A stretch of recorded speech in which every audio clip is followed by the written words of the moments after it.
Okay, hello. We're live. Okay, is it repeating? Am I echoing? Nope, we're good. Okay. Hey, Mandy and I are here to talk about sobriety, binge eating, the mindset link with addiction. And I'm really excited to have this conversation with you, Mandy. We got lots to talk about. Yeah. Be a good one. It's going to be a juicy one. So before we dive into the topic, well, first of all, this is take 2 because we had a little snafu, but I kind of believe it's really on brand for Real Fit because that's the whole idea is that like, we just got to be able to pick ourselves up and try it again and like dust ourselves off and just keep going. And we're doing the best we can. So it's like brand for us anyways. Whatever. Okay, so if you're here with us live, please say hello. We are going live on my YouTube channel and on my Facebook page. All right, before we get into our juicy topic, hopefully our live viewers can find us again. Oh, good. They're loading back in. Hello, guys. Hello. So before I get into that, I want to say that Mandy and I have been working together behind the scenes to deliver the roadmap to food freedom the last couple of weeks. We have a few days left up for the replays. Replays come down May 3rd. And our mentorship bonus offers come down May 3rd. So we're going to talk a bit about the mentorship today, but there is a video in the description of the video, whether on YouTube or Facebook. So if you want to learn more, click there or message me or Mandy, and we'd be happy to share more information about that with you. It is all our approach to this and doing this kind of work is very low pressure because it has to feel good and it has to feel right and aligned for the healing that you're ready for in your life. And we're going to be talking about that today. So without further ado, let's dive right in. So Mandy, I'd love to share to hear you share about your story. I think it's relevant to go back to like addiction. So you've been very open about, first of all, let's celebrate Mandy's 10 years of sobriety. Yes. Woo! Yes. What? And when we started working together, it was like 8 years of sobriety, you know, and his last couple of years went so fast. However, so can you go back to where you think it's appropriate to go back to share some context? Because I really want to talk about, we're going to talk about addiction and also the links of different addictions and what, you know, how you handled that throughout, you know, the years, one little step at a time, literally, right? You go through steps in AA. Okay. So take us back. Where would you like to start? Well, right at the beginning of my sobriety, when I started, I joined AA 10 years ago. I went to my first meeting. I met my sponsor. And I was in the thick of it. I was in a really bad place. I mean, I won't get into my drinking issues, but during my sobriety, all I wanted to do was get through that day. And if you've ever been through that, anyone watching, you know that what we're told is just don't drink today. That's it. The 24 hours in front of you. Sometimes it's just the seconds in front of you that you got to get through because we're so used to coping with every single thing with a drink in our hand. We're so used to like, I don't know how to get up in the morning without having that in the back of my mind. Okay, I'm going to drink later so I could get this done so I could drink later. Or I'm at a party, I need a drink. I have, social situations. I want to have a drink in my hand, but also just like good days, bad days. Like if I've had a great day, I celebrate with a drink. If I've had a bad day, I deal with it with a drink in my hand. So in the beginning, that was it. That was all I needed to do was get through that day. So one of the sciences behind alcohol is that there's a sugar in it. Even though they say there's no calories in vodka, there is sugar alcohol or sugar alcohol content. So our bodies are really used to that sugar. So as a result, when I used to carry around a bag of Twizzlers at all times. I was munching on Twizzlers or Starbursts. I have Starbursts I stuck in my hand. And even in the big book of AA, it actually says to carry around candy in your pocket, just to throw that in your mouth to kind of help with that. Your body's just is like, what the heck is going on? I need that boost.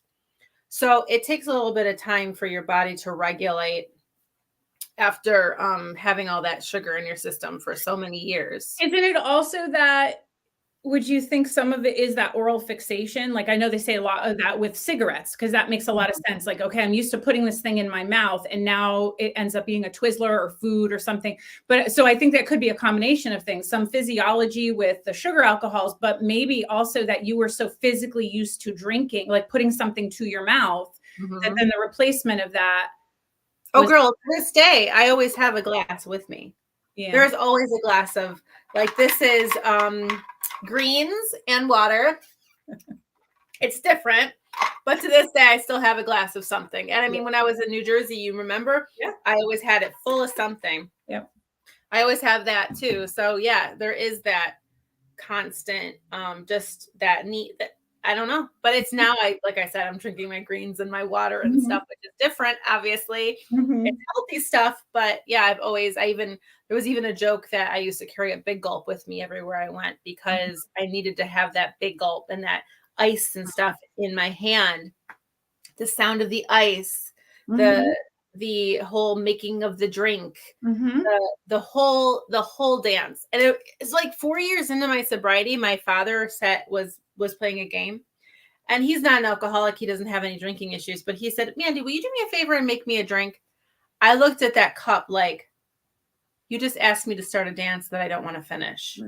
It's that ingrained in us. Yeah. That, like, if I was to take a glass and put ice in it and put vodka in it and put the cup in it, what's next? It's a crazy, it's nuts how it's there, and it's going to be there for the rest of my life. I do not agree with the fact that I'm recovered. I am in recovery for the rest of my life. So with that said, I am in recovery for the rest of my life. So I was like, during that process, I was like, I'm at a party.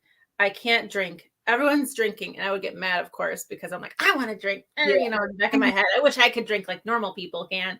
So I would sit down and I have some dip, some chips and dip, you know, or candy or whatever it was that was there.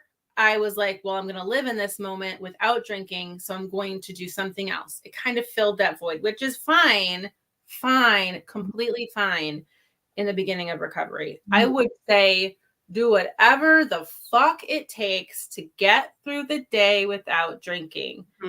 I will, you know, and I've heard people say like, oh, you know, I quit drinking. So I only eat vegetables and I put high protein. And I'm like, dude, don't do that to yourself. Just stay sober. You know, literally one step at a time. It's like, you can't, like, that's asking way too much of yourself, your nervous system, everything that you're trying to sort through and heal. It's like, it's not even feasible. No wonder why then people get pulled back into the drink. Because you're not being realistic about one baby step at a time, one layer at a time. Let me handle this, build that foundation, and then I'd be willing and strong enough to even address the other things. Oh yeah, dude. Totally. Yeah. Totally. And that's kind of like, well, I'm getting ahead of myself, but I would say there were multiple times during sobriety that I wanted to go on a diet, or I wanted to do this, I wanted to do that. But I was just not there yet. I was just not there yet. And I've tried, like I said, I mean, like most Americans, I've been on a million of the diets. I've been on all of the diets. And during one of the things that you do that, I mean, most people know that we have the 12 steps of AA, and you don't just put down the drink. Now that you put down the drink, you have to deal with your resentments, you have to clean up your side of the street, make amends, all of this emotional stuff, so they don't have that emotional stuff weighing on you to get you to go, oh, I feel so crappy, let me just drink, you know? So you're cleaning up your life. And I was always very concerned, because I knew that there was something else. Like, I kept on saying, I'm like, so Weight Watchers says I got to count points, but like, what about that other thing that makes me want to eat? Because I know that there's all this other stuff that makes me want to drink. So if there's all this other stuff that makes me want to drink, there has to be a bunch of things that make me want to eat. And God, I was just like, there's got to be something. And I was searching and searching. And finally I was fast forward to now, when I was a year and a half now ago, that I was just on YouTube. And like I said, I must have like followed you from like biking or something. I don't know, but well, maybe not. Now that I'm learning, like, because I'm getting back into my YouTube channel, I'm gonna, we're gonna be giving you guys more content. Look forward to that. But I'm learning even with so YouTube algorithms, it could be like maybe you had at one point subscribed to my channel. I don't know, but just because you subscribe doesn't mean you actually see any of my shit. So it ends up being if you had any interest and we're starting to watch some videos anyway on the topic, then the algorithm, therefore, it brought us together. Yeah. The YouTube algorithm brought us together to be able to like answer prayers and like, wait, why did this pop into my feed just when I was asking for it?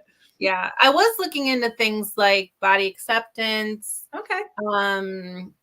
And that, but I also at the same time, like the body acceptance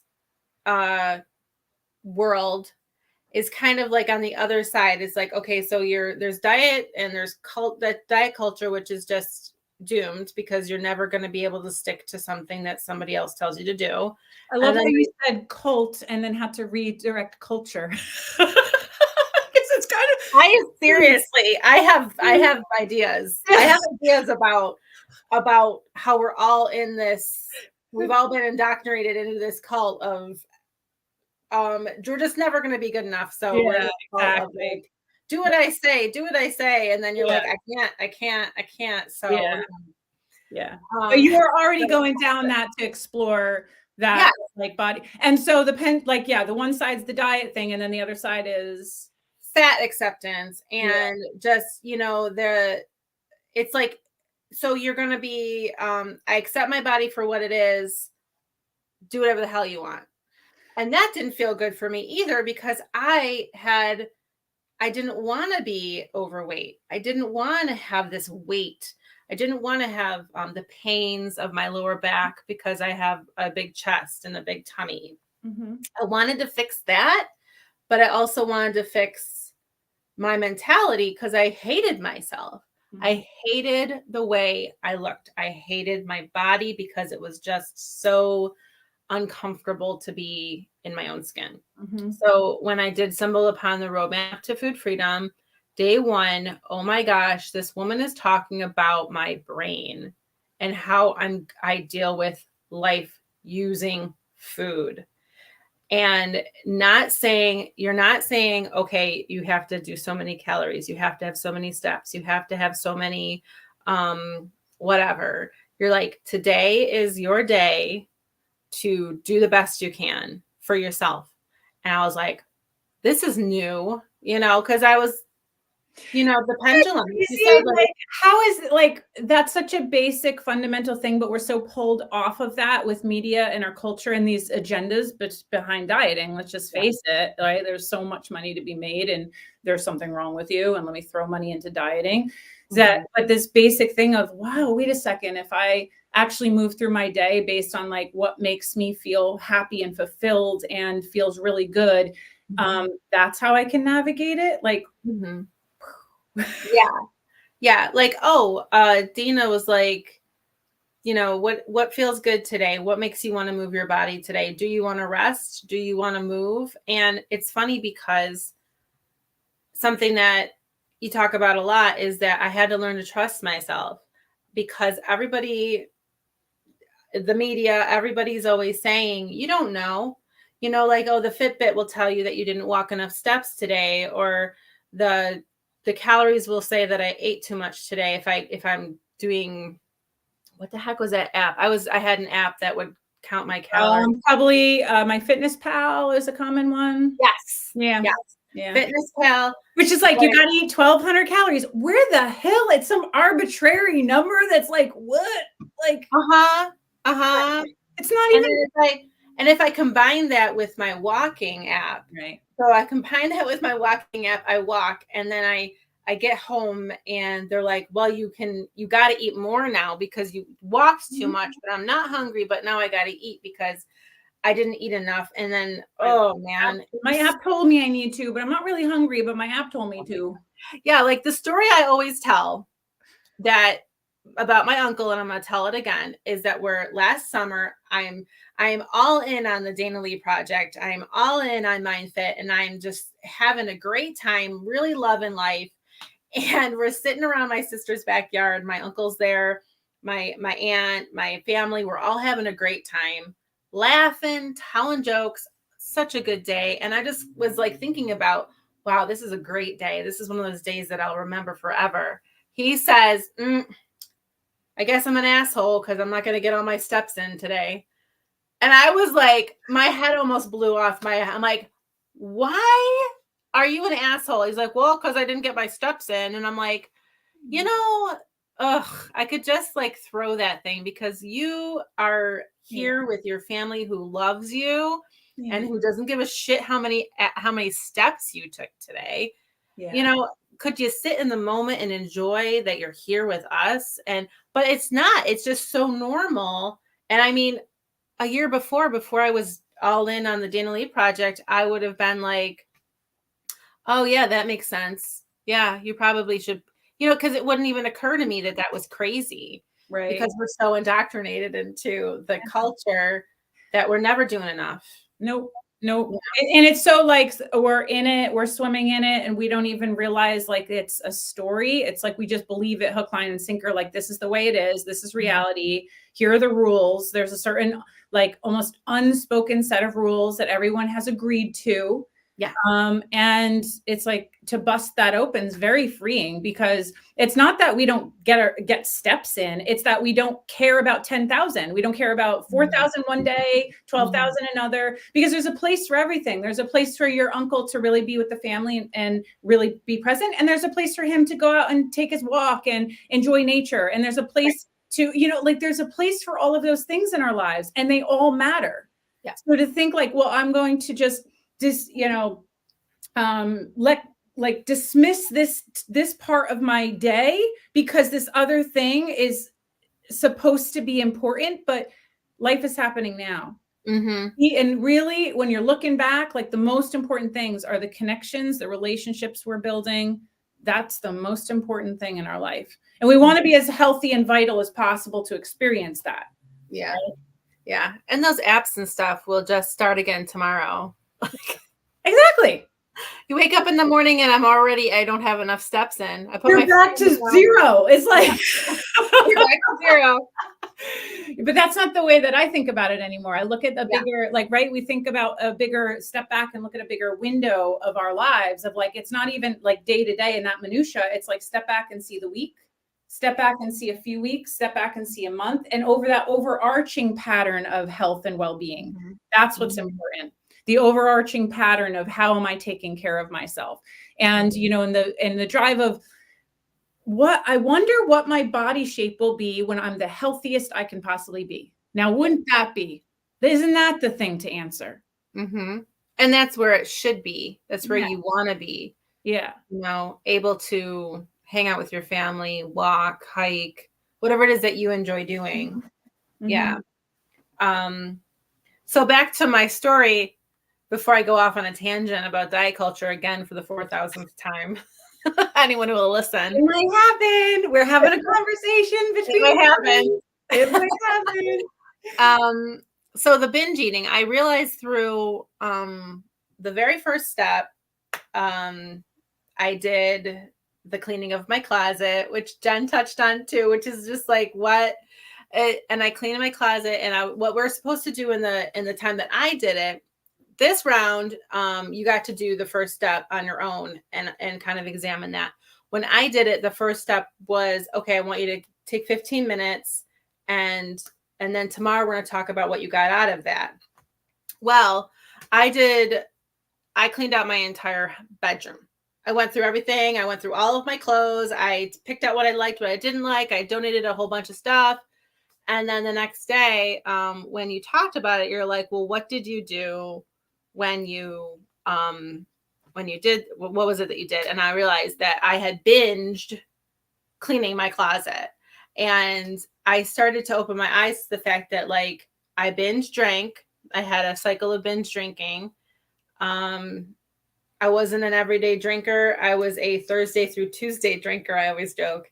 I had like one day to be sober, to get everything done in the middle of the day, which is also a binge. On Wednesday, get all of my house like stuff done. And then I would go back to my binge cycle with drinking. So then I was like, oh my gosh, when I do most things, I do binge. So when I would be on an exercise routine, I would go hard and fast and I would hurt myself. When I was on a diet or whatever, I would overdo it, like over plan, over everything, and then I would burn out. Cleaning, anything. It was, so I started to realize that that was when I opened my eyes to the fact that like I binge eat, I binge everything. So it was quite amazing. Just that first step really opened my eyes. And I was like, here we go. This is what I've been searching for. Someone to kind of just go, okay, this is something different. It's not about the calories and all that. It's about realizing my patterns and trying to change the patterns of me, because the person sitting next to me watching the same video of you would have a completely different outcome of cleaning their closet, you know? Yeah, which is like, that's just the foundation. That's why I call it's a framework that we work within. And even if you have gone through the roadmap with me in the past, or even this current round, notice you're doing a self-exploration. That means that you're honoring your own history of dieting or not on a diet, off a diet, or what that meant to you. Everyone's different. Everyone is unique. Now, I've been in the fitness industry for 30 years now. And as a trainer, I'm not going to take every single person through a HIIT workout the same way. Like that doesn't make sense. No, we're not synchronized swimmers here. It's like everyone's got different patterns of movement. Maybe this one has a little knee issue going on. This one's got the shoulder thing. So, okay, I'll give you a squat, but everyone's going to look different. Everyone's going to go at a different pace, and their ergonomics of their body is different. Why wouldn't your own uncovering your patterns of food and behavior, why would that be like a cookie cutter, like they try to teach you with dieting? Oh, keto or whatever, intermittent fasting, there's certain windows and rules. You follow these rules as if it's the blanket thing for all humankind. That's not the way it works. We have to honor our own bio individuality. And I love that you stepped up, and even in step 1, seen with the decluttering process, that you saw those patterns, and also recognize like, okay, I do this, but maybe your husband doesn't do it that way, right? There's people who have different patterns. And then, so the work becomes, how do I uncover those patterns to look at them without such harsh judgment, so I can actually start to change them, but not from the habit and pattern perspective, but from the inside out, right? That's really where the heart of our work is. Yes. And just the little things that, like one of the things that I noticed was when I would leave an AA meeting, I would always want a sweet treat. I just kind of thought it was, well, it's Tuesday, I'm going to go have a cupcake. Hostess cupcakes with the swirls on top. So I would always be like, oh, I got to stop. And I literally had such a need for it that I would like turn a different way down a street to 7-Eleven, got that, brought it home, sat down, like ate it like it was the best thing in the world. And then I realized like I really didn't want the cupcake. Usually it was like a really like intense meeting or something. And I just wanted to like feel those feelings with something else, like kind of giving it like a tangible thing. Instead of just feeling my feelings, I needed to have a tangible food in my mouth. And that was well, I think that's where we come up with these comfort foods, and then comfort can just be like, oh yeah, that's just what we do is comfort foods. But I think this takes it to another level. Like, but is it really comforting? Because if I could sit with my feelings, that's actually the most comforting, because I learned to trust myself, and I'm not going to die, and I can sit through this. Like, that's true comfort and nurturing. Yeah. The cupcake is symbolic of that. So if you're watching this or listening and thinking, like, trying to repattern that. I want to share as much compassion and grace to every single person watching this who's struggling with that. But it's about the cupcake, and I don't know how to do this without the cupcake. It's a process, right, Mandy? Like, so can you talk a little bit about that awareness? Like, so we went through the roadmap to food freedom, and you were pretty much like, all right, we need to really do this work, because I know it's going to take me a while to really dig in, right? So when you started with the mentorship and you started going through it, and you recognize the patterns start to reveal themselves over time. It's not like everything is just like, we're just going to rip it all off. It's little by little. But the awareness of the cupcake and that pattern, like can you talk about the length of time a little bit, just so, because people are like, oh my God, does it take me a year to figure this out? Not necessarily. It could be a month or two. Like, what was your experience with that? I would say that little moment was just a blip in many moments that occurred over time. I would say probably in the first module, which is like the first 2 weeks, maybe the second module was when, it was really early on that I realized that my first binge eat was when I was a teenage girl, and I had my stepfather, who wouldn't let us talk while we were eating. He wanted us to be quiet. It's a long story, but basically we had to be as quiet as possible when we were eating, and we had to not make any noise. At the dinner table, we all sat at the dinner table, we all ate together, but we had to be quiet. So, that was just great. On cue, we had to be quiet. We had to be quiet. And then there's Mandy. And that's the point, is that I have always been, since I was born, I have been an extroverted people person, love to talk, love to laugh loud. I played the trumpet. I mean, I was a loud person, and I was being told to shut up. And through the work of just the first module, second module, I can't remember, I was thinking about that binge, and I ate tacos, and I couldn't stop eating the tacos, and just eating the tacos. And I realized that every time that since I was a teenage girl, I was told that I was too much. I was too loud. I needed to calm down. I needed to be a little bit less. And I was shoving food in my mouth to shut myself up.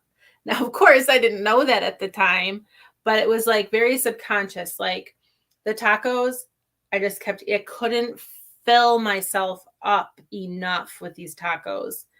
And I remember how sick I got, and my mom was like, well, you shouldn't have eaten so many tacos. And I was like, no, I shouldn't have. And I realized that, like, I was so sick all night long. And, but like realizing that just in the first couple of weeks. So I started to try and journal and talk about like what it was that I was trying to shut up, and try and be more authentically myself, because who's going to tell me to shut up now? I'm 43 years old. I ain't got time for that.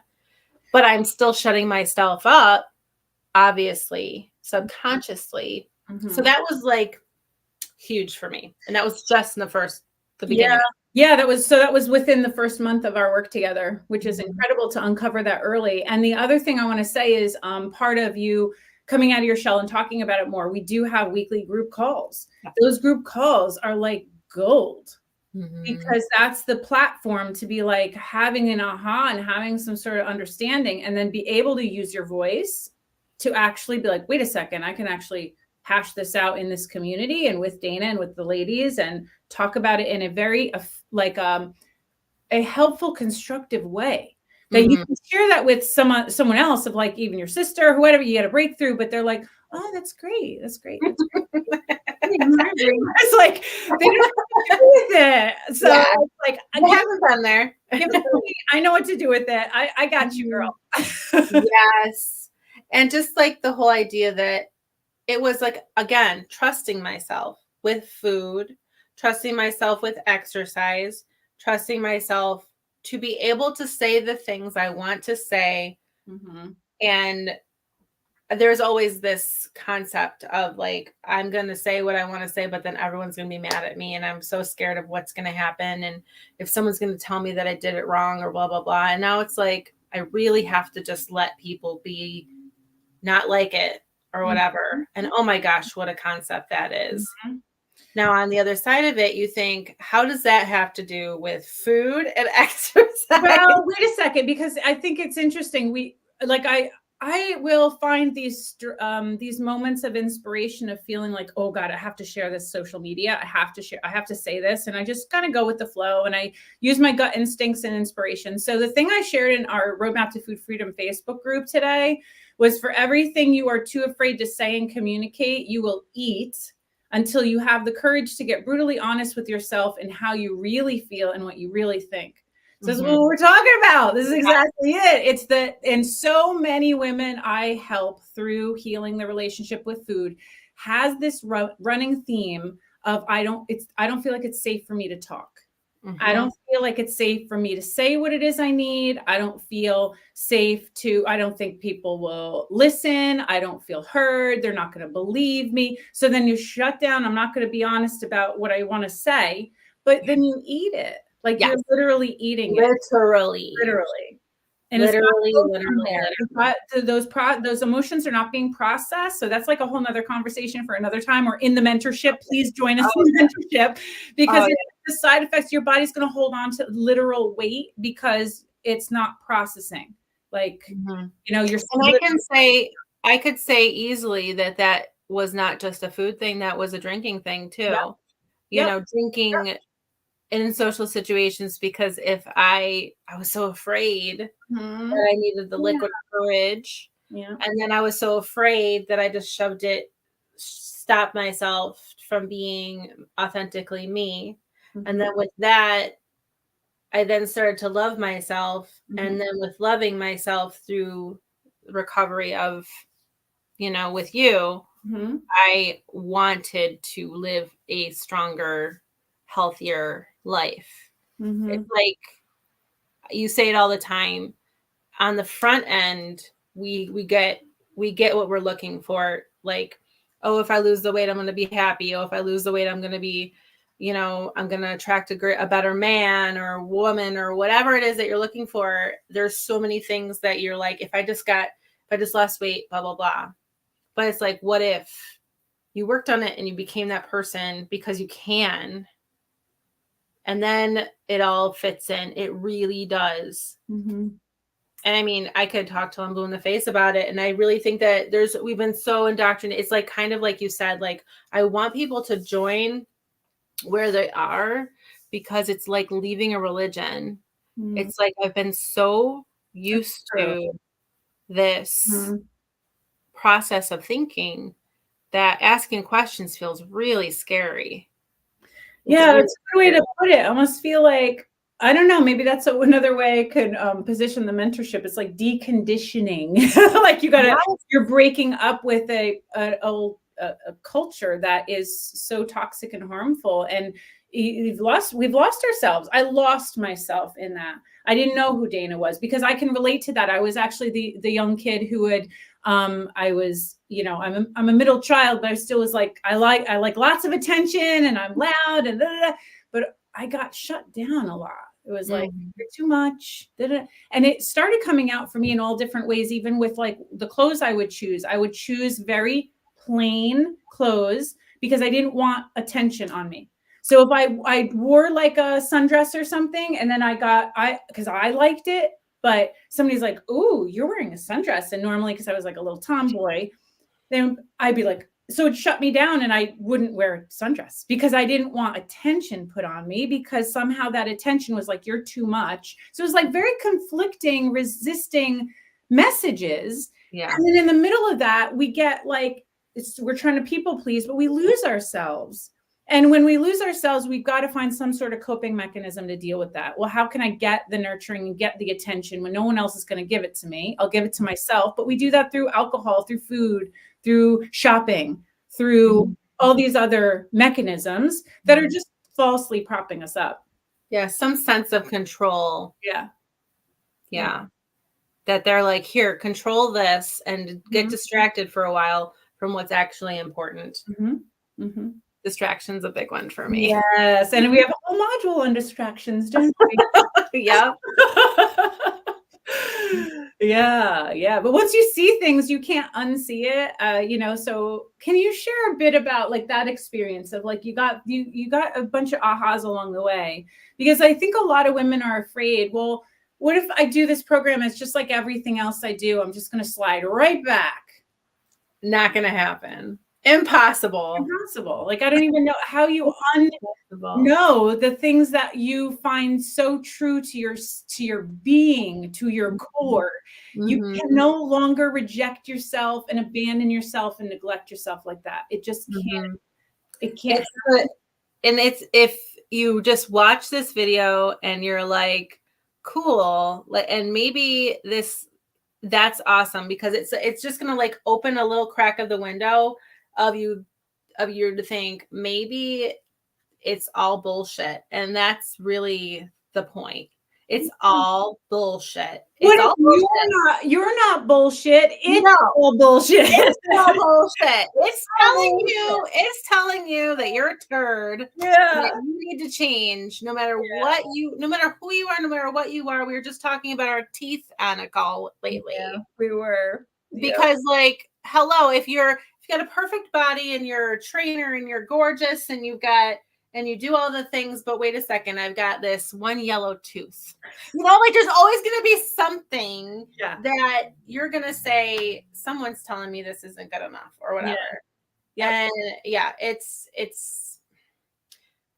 once you, once you realize the magic that is in you, there's no unknowing it. Like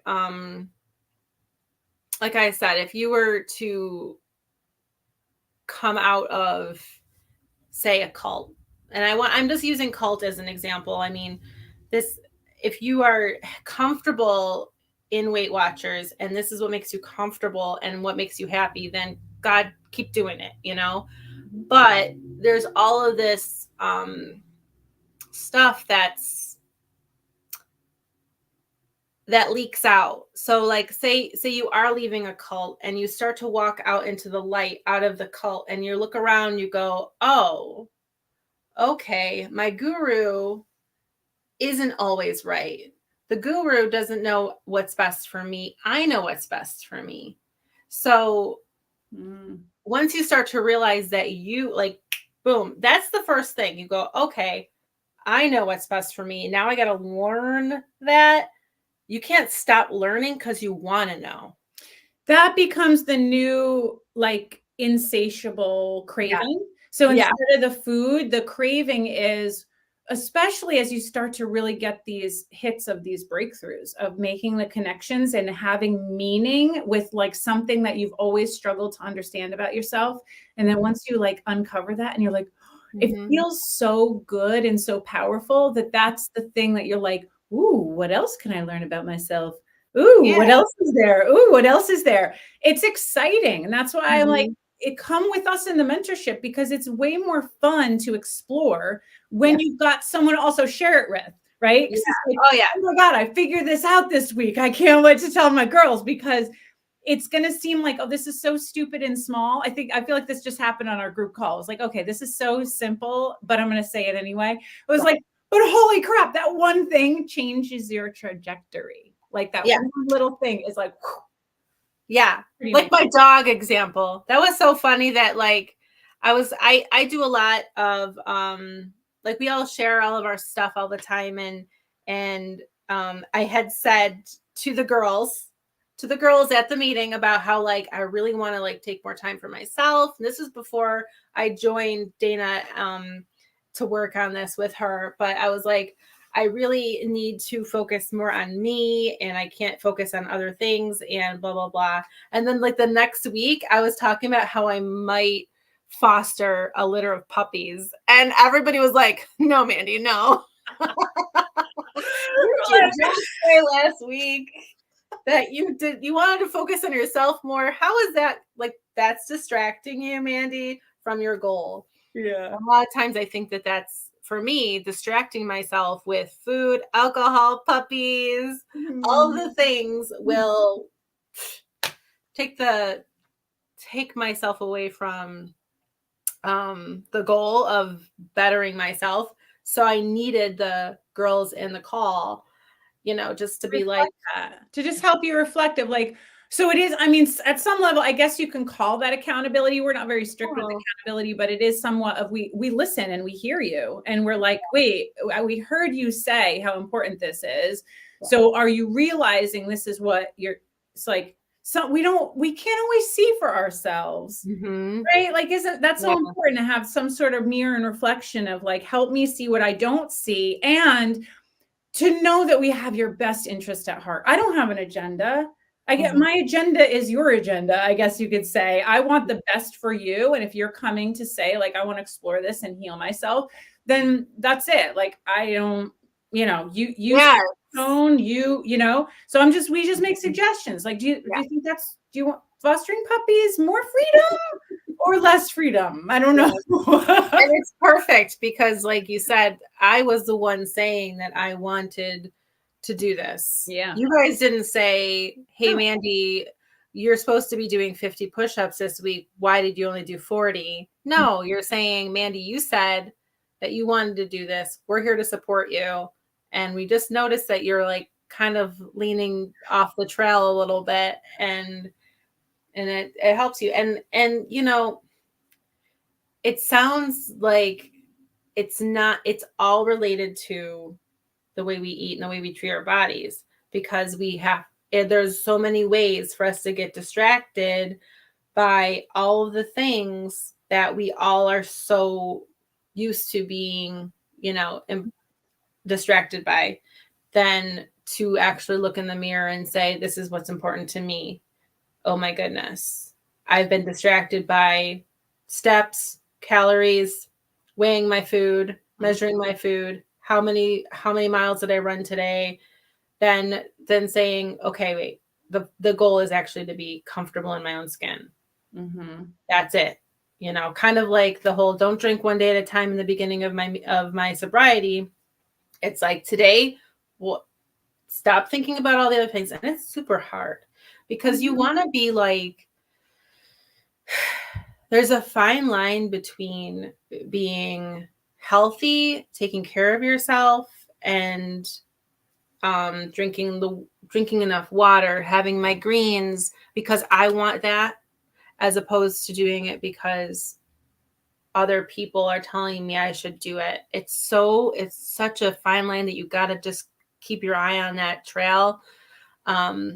So it's like, that's why we work together, because we need each other. You can't do it on your own, or else everybody would be like, I always say, it's like, you know what? We're taught how to eat in elementary school.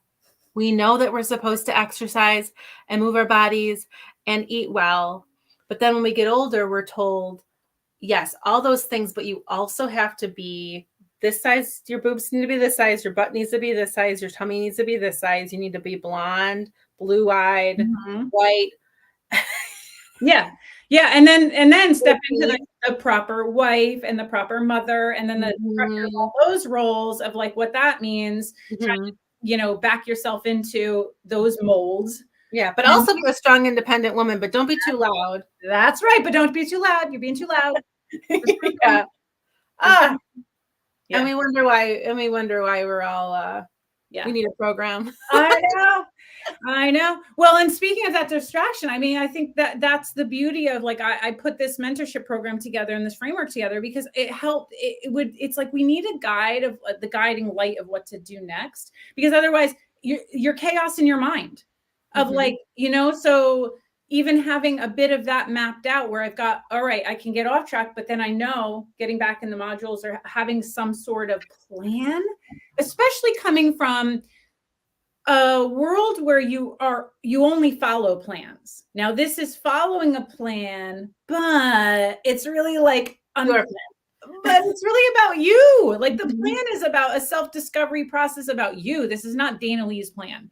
This is your own plan. You get to create your vision for your life. What do you want? How do we like put those elements in place so you really find that level of self-respect and love? So like that whole, you were talking before about that body positivity community, that's like, it takes it to the extreme. Yeah. This program and this work it's dictated by, if I really respect myself, what would I choose to eat? How would I eat? How would I show up in this social situation? So you're coming from within. You don't need any other device to tell you that. You don't need me to tell you that. Like you're starting to figure that out for yourself. Yeah. And it feels so good. Yeah. Yeah. We have this thing. I'll give you a little story here. Mm-hmm. We have this thing in the modules where we write out our perfect day. And and there's a whole process to it, and it's amazing because I actually wake up, I have it on the wall over there, and my perfect day is I am with my dogs, I'm sleeping in, I look out the window and I watch the birds for a couple minutes, and oh God, and okay, ADD, sorry. I have ADD, which is really hard when we're on this subject of talking about something I'm passionate about because I'll just go crazy. I love it. I just keep going. So anyways, I wake up with my dogs and I hang out, and I always talk to one woman in the morning that's in recovery. And then I move my body every single day in some way or shape or form, either with you girls or walking with my dogs or going for a hike with my husband, which is my favorite thing. And like, so I'm not going to go through the whole thing, but that perfect day is my goal. That's my fucking goal. Mm-hmm. Nowhere on there did I say something somewhere tells me that I had enough steps, that I ate enough calories. Nowhere on there. And if you were to really think about your perfect day, like a lot of people would be like, oh, I'll just be like, I know a lot of people love to just lay on the beach and listen to the waves. Mm-hmm. Nowhere on there, when you think about your perfect happy place, are you thinking about how many calories you had? Because usually it's like snuggling with my kids, watching a movie with the kids, or, on the beach, or like me with my dogs. Like never, it's always connecting with people. It's always being comfortable in your own skin. Never once is it about all that shit. So in all the years I've been doing this, I will often reflect back, like especially if I do private work with a client and we talk about, what uncovered in module 2, tell me a bit about your vision, your day. And I will often have to ask, so tell me where's your weight in all of that? How much do you weigh? And it doesn't even come up. It's not even part of it. It's irrelevant. It's not part of how, like, you're on your deathbed looking back. I'm so happy I got 110 pounds. That was like, no, it's like, that's not even, no, it's like the things you look back on are like, oh, I'm so glad I took that day off of work and we played hooky and went hiking with my son or something. It's that shit that makes your life amazing and rich and meaningful and full of purpose and on purpose. It's that shit. Yeah. Like sitting with my uncle and my aunt, who are my mom's brothers and sisters, and just being like, that moment will be like in my head when I think about highlights of my uncle, because he's like one of my favorite people and I'm really close with him. And like, when he passes someday, I will look back and I will think about all of those things. And I want people to do the same thing for me. Look back and be like, how much did I make people laugh? How much did I make people feel loved and special? Absolutely. Like, I don't think that they're going to give a shit about how much I weigh. And they don't, I always joke with my girlfriends. I'm like, if we get together later on and, we go out, like I'm hanging out with my friends this afternoon, we're going out for dinner. Not once are any of you guys thinking like, I really hope that she lost 5 pounds, because she's not. I can't stand people who are, no one does that. If it's your real people who you actually love, you're not asking them how much they weigh. Don't give a shit. No, absolutely not. Yeah. It's just we've been pulled off track. We've been really pulled way off track. So, whoever is watching this and on the replay, that is not your fault. Like, it's not like, it's no wonder why. And I'm hoping our conversation, that Mandy and I can help bring you the answers you've been looking for. Like, in your gut, in your heart, something's missing. In all the diets you've been on and off and on and off, and like, there's got to be something more to life. What am I missing? What am I missing? Yeah. It's this, what we're talking about. It's like, I had to opt out and abandon. And, part of my story is I've had to really get conscious about cutting myself off from my own industry, my fitness industry that I'm a part of. But how can I heal my relationship with food while I'm in the fitness industry as a professional that literally feeds that more of that diet harder, exercise more, get leaner. You're no good as a leader unless you're like 15% body fat. I mean, talk about an identity wrapped up in that. How could I stay in the game and still, because I love fitness. I freaking love it. I love what I do. So like, I am not going to allow my not good enough body. I remember when I first started my YouTube channel, it took me 2 years to film my first videos for my YouTube channel because I was so afraid that I wasn't up to par. I was like, I'm too flat chested. I'm not lean enough, all those things. And no, my workouts are kick ass. And once I posted them on YouTube, I was like, I got legit followers from like all around the world. I got amazing comments and followers from like, they loved what I was delivering. Not one of them said one thing about my body.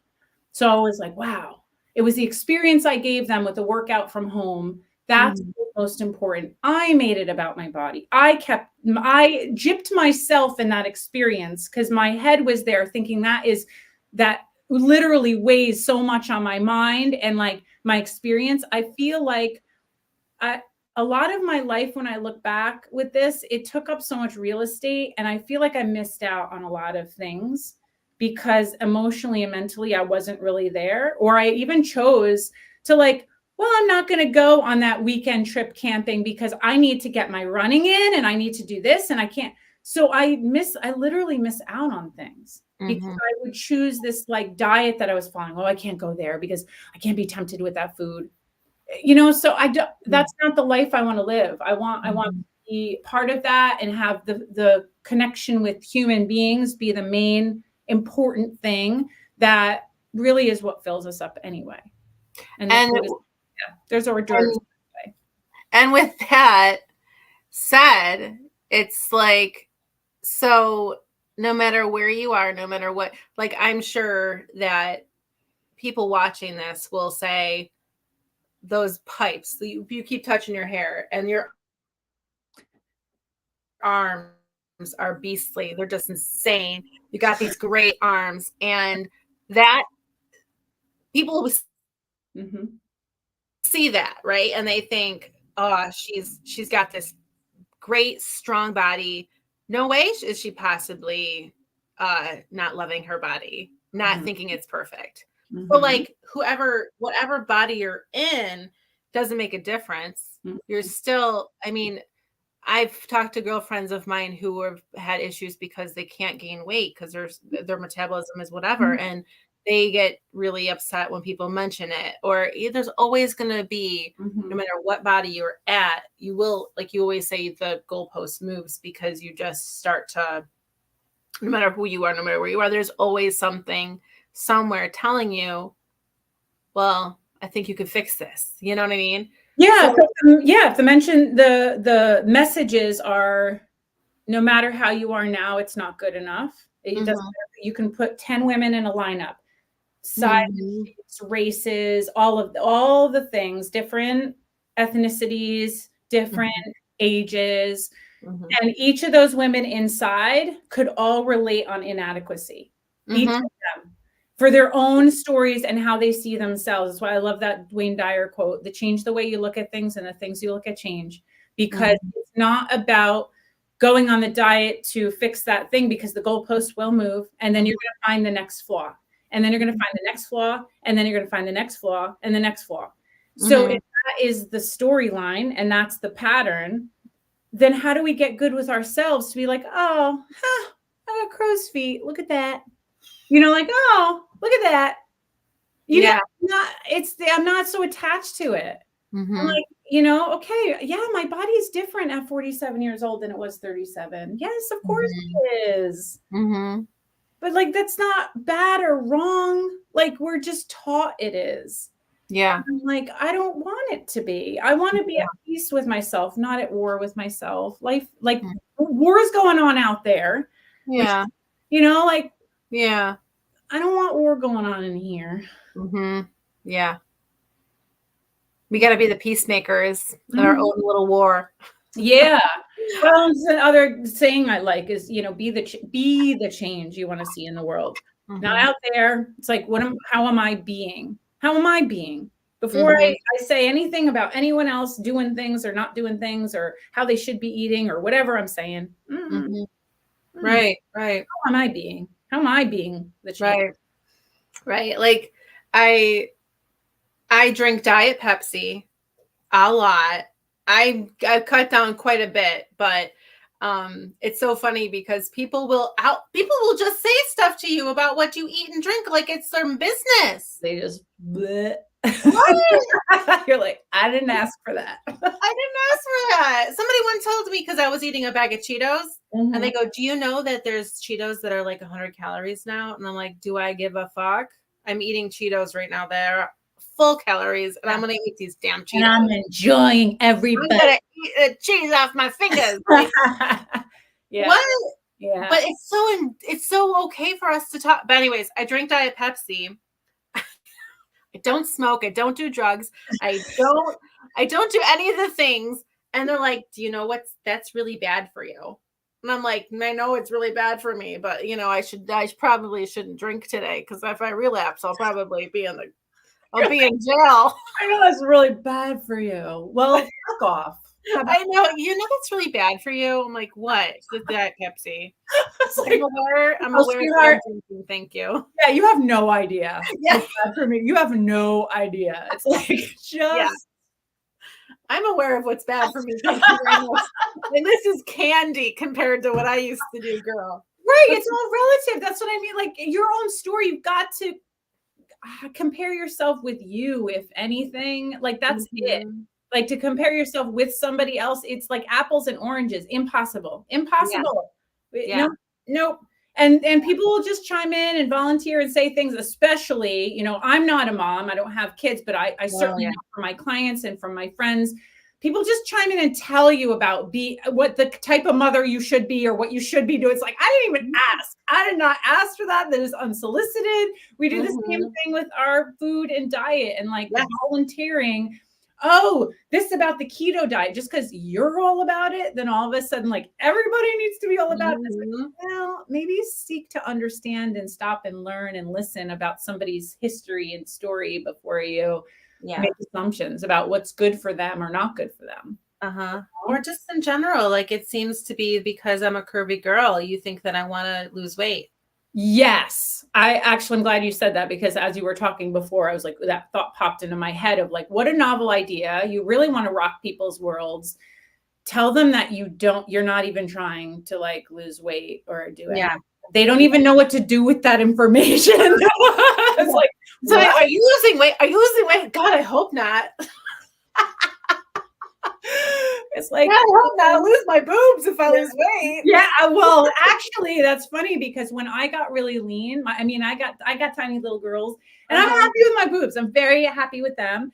When I get leaner, they're even tinier. Then I don't feel very feminine. I don't feel sexy. So that is interesting too. Yeah, I decided that for myself.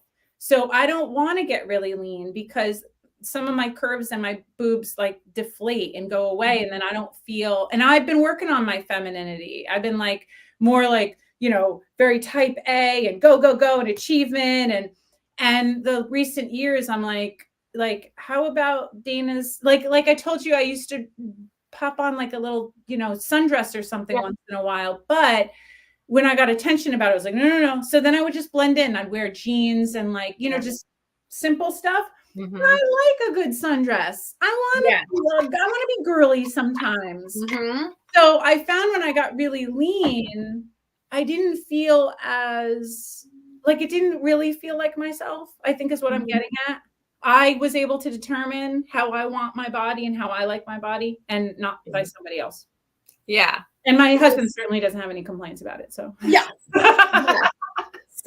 So one of the things that started happening for me when I started to realize I didn't want to be what other people wanted me to be is that I shaved down a part of my head. My hair is now this crazy, wonderful color that I love. My hair is always changing colors. It's what feels good. It's what feels good to me. Mm-hmm. I like it. It's fun. I feel pretty and all of that. Well, my son told me that I present as a lesbian. Okay. This story has a meaning. So I actually was like, he's like, people think you're a lesbian, Mom, because your haircut. And I'm like, well, what does that mean? Like, first of all, I mean, I really had to think about it because it hit me. Like, does that mean that I am being very manly? What does that mean? And I was like, I actually thought, like, what do I want to show the world? Do I want people to think I'm not straight? And it really freaking worked. Like, it was a rabbit hole I went down about me. And thank God I had this program, because I was like, you know what? I really was close to growing my hair out because I thought that meant that it wasn't good, or it was bad, or whatever. What I was doing wasn't feminine enough, or whatever it was that he was trying to say. And I talked to him about it. I said, Harry, do you know I almost I grew my hair out because of what you said? And he's like, oh my God, I was just joking. You look fine. Don't you dare change anything because of what I do. I was just messing with you. Because now it is an ongoing joke that, like, my friends say that, like, my haircut is a gay haircut or whatever. I'm like, I don't care. I love it. If girls want to hit on me, it will be a compliment. I was gonna say, as if, like, okay, being a lesbian, some insult, or like even right? Like, and it's like, but it isn't, because I mean, I know how you and I both feel about that. It's like, right? No, nothing about it. Like, you're gay, you're lesbian, you be you. You be you. And you learn how to express that. But I guess the part of that is when you're maybe seen as something but you're legitimately straight and married. So then I think sometimes that can be confusing or conflicting to say, but I want to present how I really feel and my identity is, and maybe express myself that way or be received that way. So I think maybe that's more of it, not like being called a lesbian's a bad thing. No, don't get me wrong. That is definitely not what I was. I didn't think so, because I know how you feel about that. Yeah, everybody in the world, before you say Mandy doesn't like lesbians, I mean, all of my girls are lesbians. Yeah, exactly. It's like, that's a lot of lesbian. But it just goes to show with the labels. Or do you remember being younger and being called fat? It's almost like that is the worst. You could be called a bitch, you can handle it. But if you're called fat, it's like the world is ending. I mean, that's literally the weight with some labels that we're associating the meaning. So I love that. What this program will do is help you with critical thinking. So I think, Mandy, that's what you're sharing about, right? It's like this program allowed me to unpack that. It allowed me to look at, like, what does that mean? What am I making it mean? Is that a good thing? Is that a bad thing? So it's not quickly just attacking some sort of thought. It's really exploring it and coming to, like, find your own answers about that. Right. And just, like, doing what I feel good and comfortable in, based on what makes me happy, not based on what other people are telling me I should or shouldn't do. And that was, like, the point was that I feel like so much more comfortable with my head shaved. I feel a lot more comfortable with with it shorter. Actually, this is long. It's driving me nuts. I was going to say, that's on the long side for you, actually. It is very long. It's long for me. It's driving me crazy. That's why I've been in a ponytail forever. And yeah, so just the idea that like, this is who I am. I don't have to be anybody else because of what I thought I was supposed to be. Like, even like a picture of me from 5 years ago, you'll see that I was like platinum blonde. I wore a lot of blue. It was like this mom identity that I'm just not like feeling anymore. It's just Yeah. like, Yeah. I just I wanted love to be that. a little bit badass now. And that was like, that's another lesson, even in our module 1, or if you were doing the roadmap with me, we started decluttering, letting go of things. And I did share that there was a period of time, like I would wear all these tank tops with these sayings on them. And I like, my personality outgrew it. I was like, I don't identify with those things anymore, of like the go-getter achiever kind of. I'm like, not to like, if you identify with that and you put it on, you're like, yes, with my badass self. Yes. I outgrew it. I was trying to find a different version of Dana at this stage, at this stage of my life. The Dana Lee project, the project that is like the most important project of your life is you. And that's why I renamed my socials and really like rebranded that, because if I'm giving myself permission to explore that and to say, you know what, this is the mainline accepted thing of what this looks like, but is that really something that I like? Do I like that? Do I not like that? Do I like this food? Do I not like this food? Was I just told I should like it?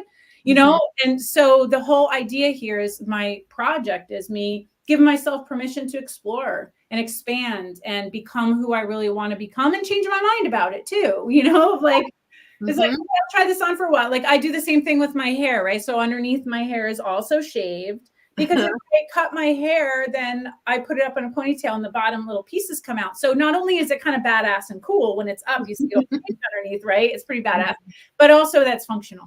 So I like the combination of that, where, and sometimes I go with like, I've done blue, I've done purple. Look back on my YouTube channel, my videos. You can see the phases of Dana Lee, of like her purple phase, her blue phase, and now red. I did red for a long time, and I love that. So I like that I can kind of just express and explore and be like, I like my hair long, I like my hair short, like, to just kind of play around with it, to see what do you identify with and in what season. You can change your mind.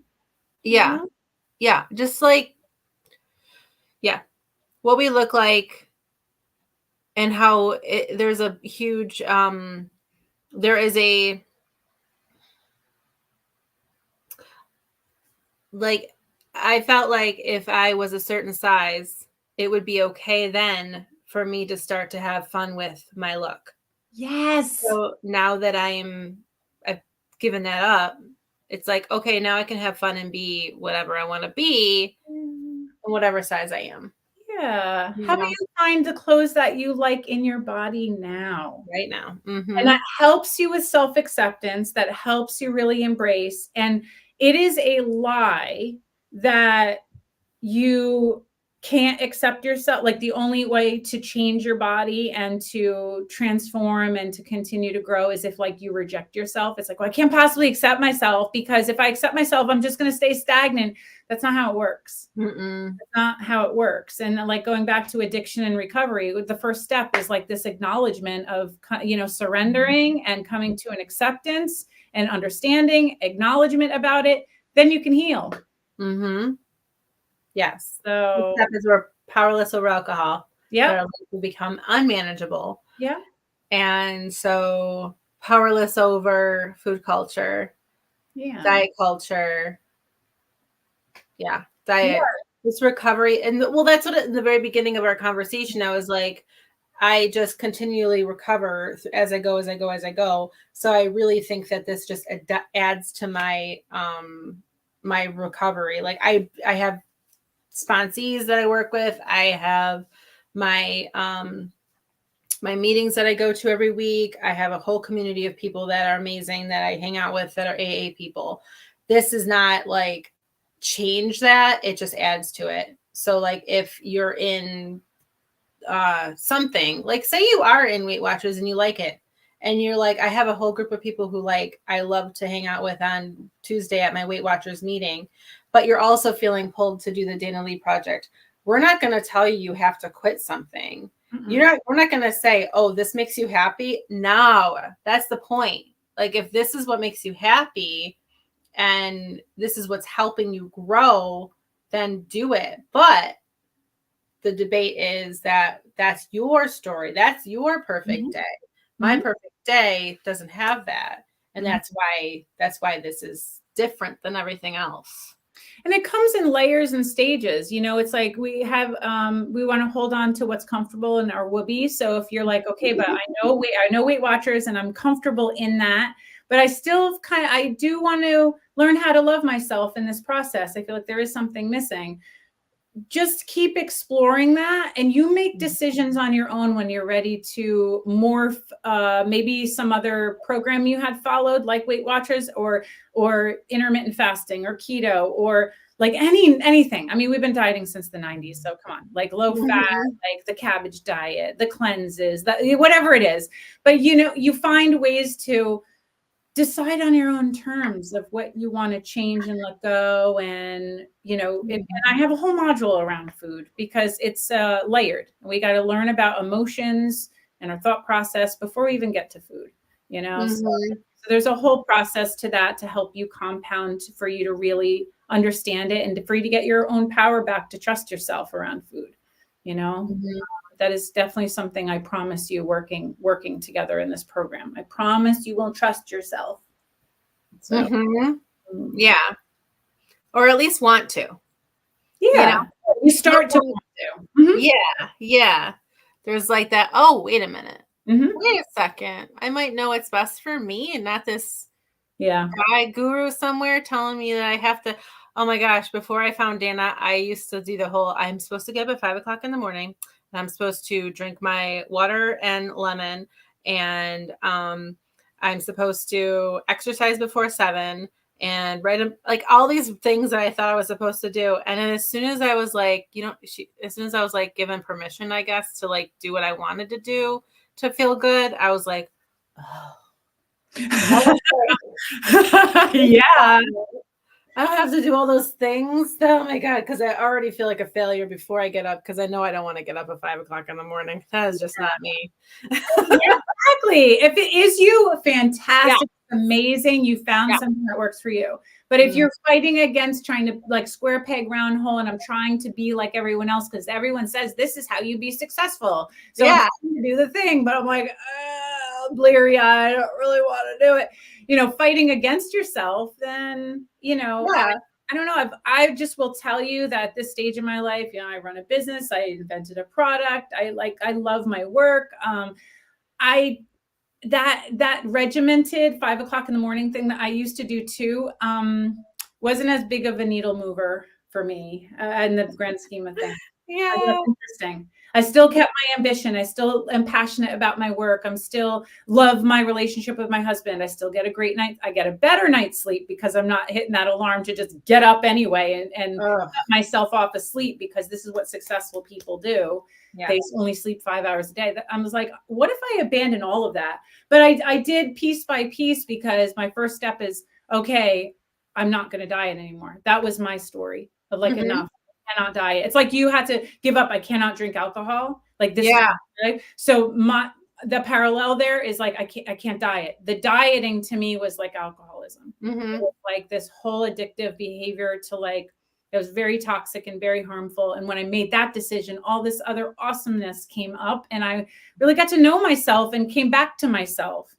And now the thing that people are going to ask, because I'm thinking it right off the bat, is okay, shit, Dana, say I gave up dieting, just like you said, I'm going to gain all this weight, because I just don't trust myself. I know that if I give up dieting, it means, what did giving up dieting actually mean to you? Because obviously you're very fit.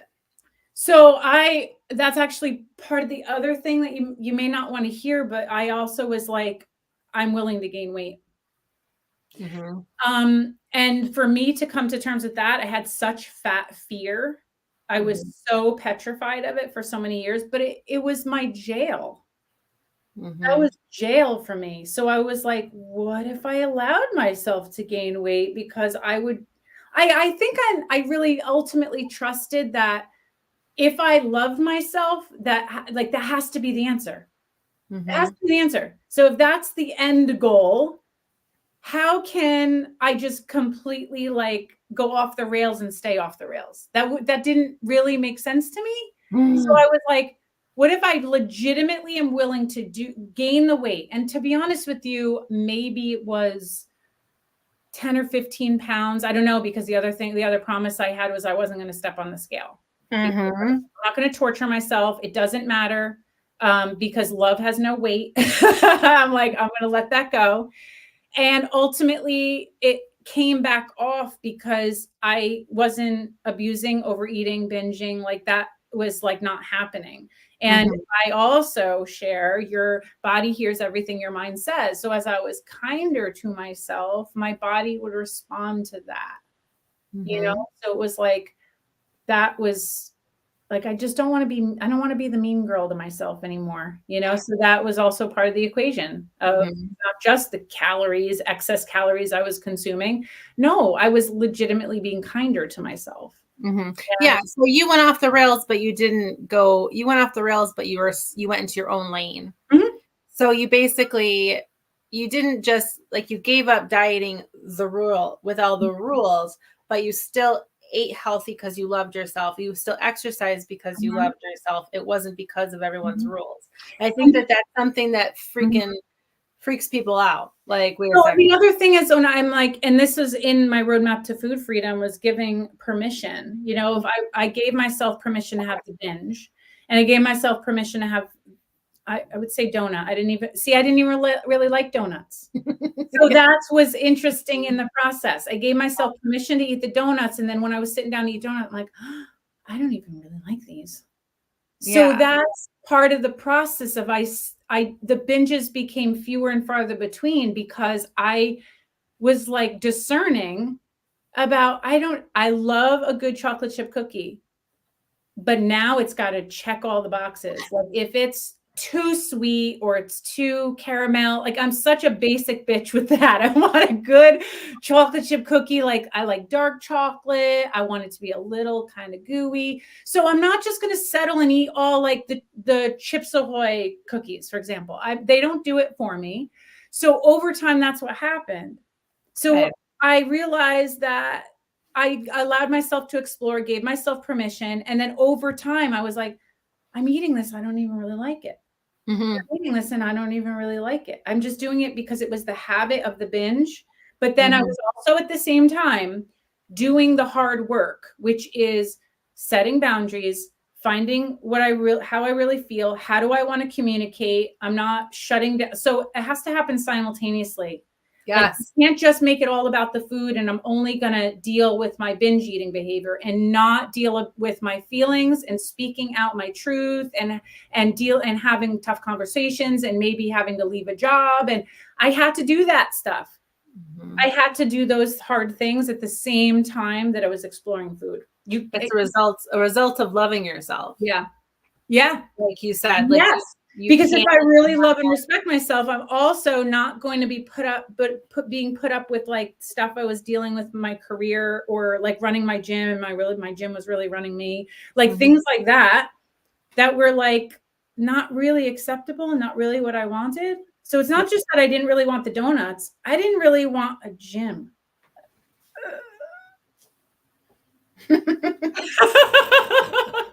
Yes. What you did? You opened this gym. It was your dream. Everybody said it was your dream. And I got there and I was like inside lying to myself for years.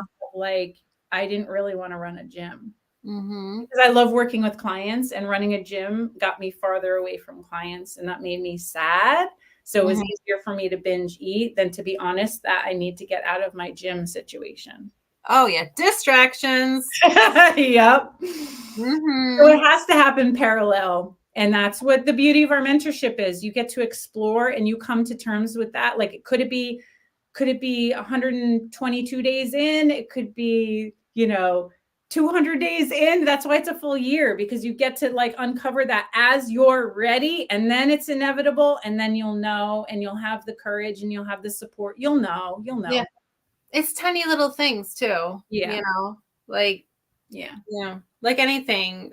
I really feel like this is very parallel to addiction because of so many things like that. I need to learn about myself through sobriety. When I'm sober, I can do things. When I'm off a diet, I can do hard things. When I'm, I can trust myself. Exactly. So, like, I know we've been going for a while and I love this conversation so much. Before we wrap it up, I do want to touch base on just this idea of food being addictive, because I don't believe that. So how is it I could spend nearly two decades feeling like the food was addictive, but now I've spent so many years being able to eat that very same food? And so this is where alcohol and food is different. Yes. Alcohol and food is different. You can't abstain from food. You have to learn how do I eat the food without it like taking over and ruling me. Alcohol, it's like, I got to cut that shit out. Yes. It's different. Alcohol has an effect. It's impairing you. So I just want to talk about this for a few minutes before we wrap it up, because I bought into that concept, kind of hook, line, and sinker, that the food was the problem, and there are ingredients in the food that makes the food addictive. You're housing a whole bag of chips. You're housing the whole thing of the Cheetos. And I can't, yeah, you're like, I know you want to talk. And because I'm stuffing my mouth. So I'll bite my nails in the meantime. But I do not hold that stance. I do not believe that. I think that's one narrative out there. If you want to understand the food system and what's in our food, fantastic.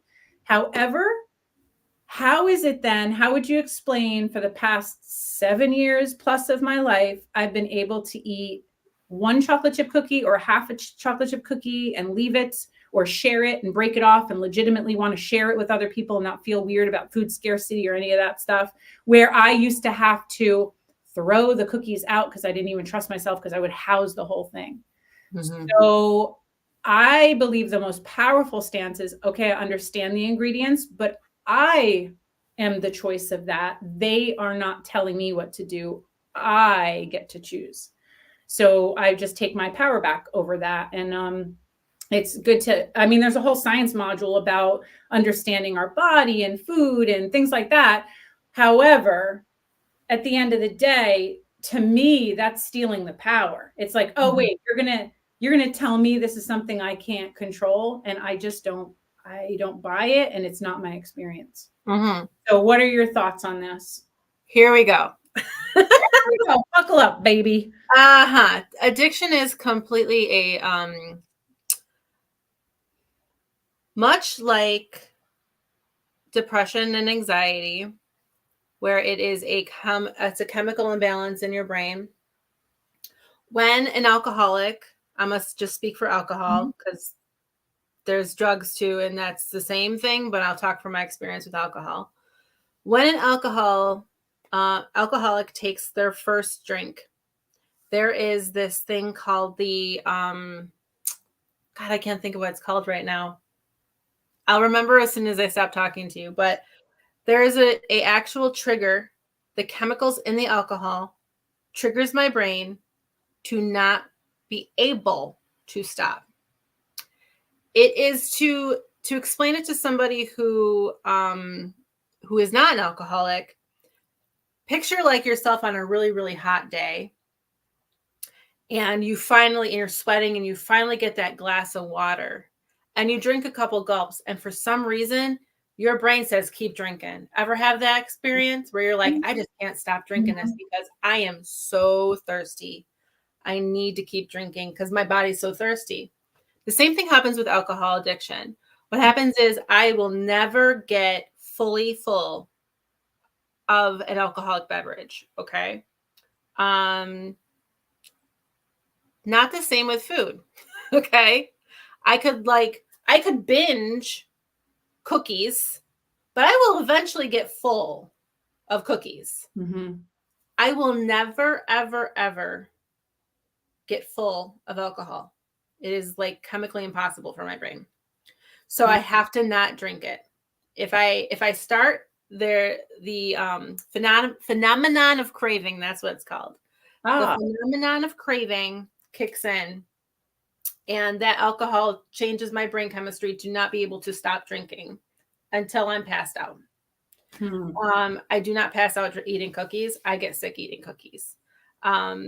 Also, second thing that happens with food is that I will not. It doesn't change the way. I mean, I'll get bummed out. I'll feel sick. I might have a day where I'm sluggish because I ate all those cookies, but I am not going to have the cops called on me. I'm not going to lose my license over it. I'm not going to go to jail. My husband and I am not going to fight over food. It's such an insult to addicts when people say, there's actually this funny story that I think it's in the big book of a guy who was in rehab, and the rehab was brought to this food pantry, and these really nice people were doing like a special Thanksgiving for these people who were in rehab. And it was one of those things, like a church or something. And the lady talked to him, is like, oh, how are you doing? He goes, oh yeah, it was like 2 days now I'm sober and whatever. And she's like, I totally understand what you're going through because I'm addicted to sugar. And he's like, fuck off. Like, if there is this addiction quality there. It's definitely close, but it's not. You know what I mean? It's definitely close because we do crave sugar. We do crave fatty foods when our body wants it, when our body needs it. But the idea that you're addicted to sugar it's very, very much like, why are you using that verbiage when addiction just destroys families and destroys lives and all that? So that's my little science lesson by Mandy. The difference between alcohol addiction and food. I would say food is more of like, for me, I am definitely not addicted to food. I enjoy binging. Because of the concept of my,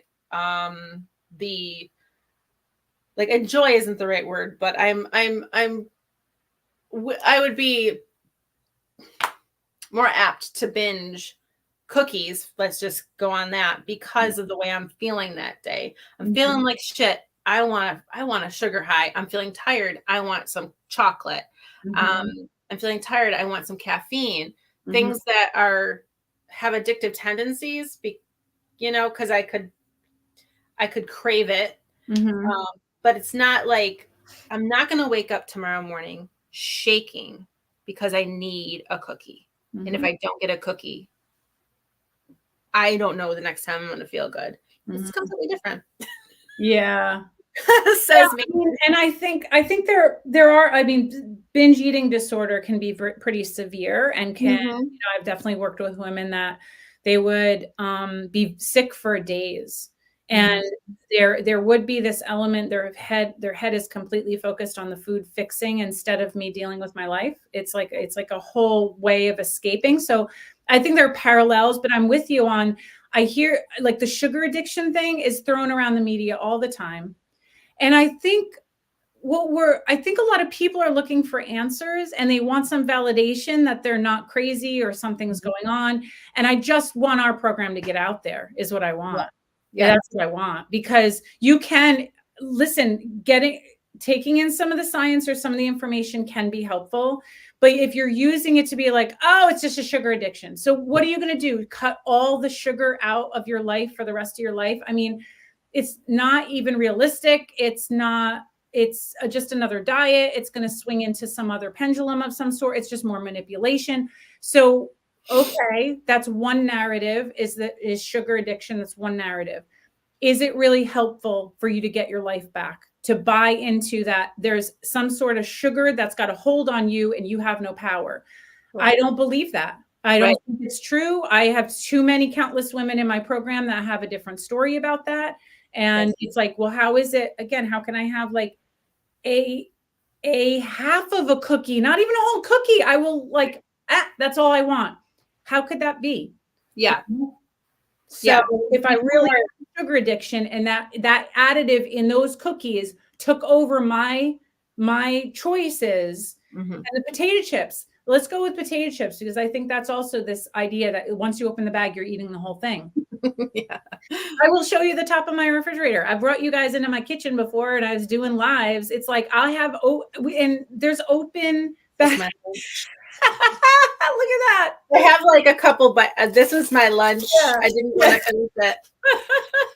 Yeah, like having a few bites and legitimately leaving it. Or I open up, like a bag of chips and I'm like, I'm good with a few of them. And what happens this far in my relationship to food now is I may grab a bag of chips. I'm like, okay, I'm gonna snack on this. I have a couple of them and I'm literally like, I don't have an appetite for it because I'm like, that's not really what I want. What I like, there's other things like emotions. I need to have a conversation. I need to go take a walk. I need some other way that the chips are not really doing it for me. So I think that will happen over time too, with your own giving yourself permission to even explore that. Let me open the bag if I need it, but realizing like I have like 2 or 3 and I'm good. I can do that with Doritos. I can do that with potato chips. I can do that with French fries. So if this whole thing of food is addictive, how do you explain that then? Yeah. I'm like allowance thing. It's like I was talking. It's like think about a red ball, or don't think about a red ball. It's the same idea. It's like, well, if I'm not allowed to have that, or the idea that I'm either on a diet or I'm off a diet. So when I'm off a diet, I'm going to eat a shit ton of cookies because I don't know the next time I'm going to have those cookies. That is what we're actually addicted to. Yeah. Yes. We're addicted to the concept of either we're on a diet or we're off a diet. Yep. Or either we need that. Yep. We're never full. We're never full of that. Yeah. Yeah. And, so I think that's a beautiful way to end our conversation. The true addiction is being addicted to on a diet or off a diet. That's the real addiction. Yeah. I said you're addicted to stepping on the scale because you're addicted to feeling bad. What, Dana? That doesn't make any sense. Why would I want to feel bad? You keep putting yourself in the position to make that number mean something horrible. It's like you need that biofeedback, that feedback. Like, oh, look at you. You're a piece of shit. Oh, look at that. You're addicted to feeling bad. We need to break those addictions. We need to How many friends of yours would say like, oh, I'm on a diet and I've lost 25 pounds. Oh, really? That's great. Yeah, but no. I need to lose 30 more before I'm happy. They completely dismiss it. Like I need to lose 30 before I'm happy. And that's something people say. I know. Yeah. Yes. Okay. Well, Mandy, we could honestly, I know. We'll keep talking. If you join the mentorship, you will get more of this dynamic duo here. The Dana Mandy combination. Yes. You can tell we're a little passionate about this shit. A little bit. We got a lot of work ahead of us. We got our work cut out for us, but it's okay. More women who decide to take their lives back and take the reins of their life, get into the driver's seat of their life. If we're going to use the roadmap analogy, that it's got a natural ripple effect. I'll continue to get updates from clients and they will just tell me how it has affected them or it's affected their daughters in some positive way. So it just continues, it's like this one thing that you do is going to help everyone else in your life in such a positive way. It's a win-win. So if you're having a hard time putting yourself first and like feeling guilty about that, that's really where it's got to start. Mandy, you made the decision. I got to take care of me first. And then that's how the other answers start to fall in line. But until you make that decision, it will just, you'll be right back in those old patterns of putting everyone else before you. So, Yep. All right. Yay. This is amazing. I love chatting with you. We could talk about so many other things, not just addiction and binge eating. We got lots of things that we talk about. Yeah. That's the whole point though. Can we talk about more interesting things than food in our lives? And that's what one of my intentions with my clients is get you broken so free from it that it's like a non-issue and I get to live the real life that I want to live, without that stuff getting in our way.